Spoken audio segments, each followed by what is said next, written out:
ఇది రామ భక్త హనుమయ్య సన్నిధి కొలిచే భక్తులకెల్లా ఇదియే పెన్నిది ఓ రామ భక్త హనుమయ్య సన్నిధి కొలిచే భక్తులకెల్లా ఇదియే పెన్నిది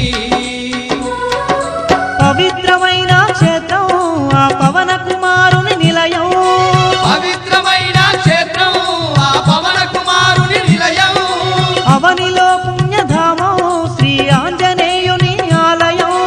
అవనిలో పుణ్యధామం శ్రీ ఆంజనేయుని ఆలయం ఇది దీన జనులను ఆదరించే క్షేత్రం దివ్య సుందరుడైన మారుతి మందిరం ఓ రామ భక్త హనుమయ్య సన్నిధి కొలిచే భక్తులకెల్లా ఇదియే పెన్నిది